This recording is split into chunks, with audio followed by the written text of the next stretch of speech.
The Gilded Cage. Amelia spent her days in a gilded cage of her own making.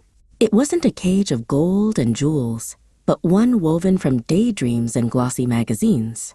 From her comfortable, sun-drenched kitchen, she would gaze at photos of sprawling mansions and imagine the feel of cool marble under her feet. Soon, she'd whisper to her reflection in the coffee pot, very soon. Her husband, Leo, was a man whose dreams were built of simpler stuff, a well-tended garden, a good book, and his wife's laughter. He would find her lost in her fantasies and wrap his arms around her. "What's on your mind, my love?" he'd ask. "Our future," Amelia would reply with a secretive smile. "Our gloriously wealthy future." Amelia's entire financial plan rested on a single, flimsy piece of paper, a weekly lottery ticket. In her mind, the prize money was already hers. She had mentally redecorated every room of their future mansion, planned a year's worth of exotic vacations, and even practiced her gracious, "I'd like to thank the little people" speech in the bathroom mirror. The pre-spending began in earnest. She ordered fabric swatches for custom-made curtains she'd never hang and requested brochures from private jet companies. For weekend getaways, she explained to her unimpressed cat, Marmalade, who was more interested in the empty cardboard box the brochures arrived in. She started planning lavish dinner parties, not with recipes, but with guest lists. She'd scroll through celebrity news, deciding who would sit next to whom. "We can't have the Duchess next to the rock star.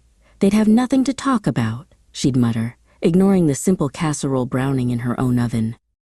Leo, ever the pragmatist, tried to anchor her back to reality. "Honey, you've always wanted to learn to paint. There's a class starting at the community center." Amelia would simply laugh. "Darling, why would I paint a masterpiece when I'll soon be able to buy one?" The night of the lottery drawing felt like a coronation.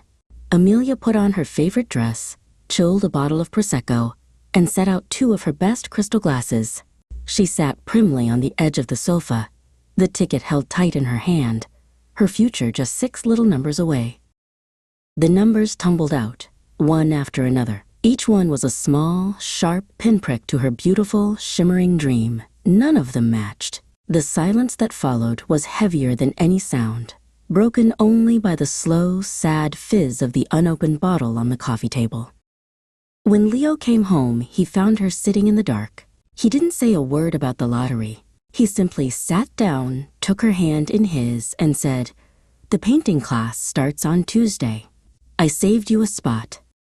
The following Tuesday, Amelia stood before a blank canvas, a paintbrush in her hand. As she mixed the vibrant colors, she wasn't thinking of mansions or private jets. She was focused on the swirl of blue and yellow, on the feel of the brush against the canvas. She was creating something real, something hers. And in that small, sunlit room, surrounded by the smell of turpentine and possibility, she finally felt truly rich.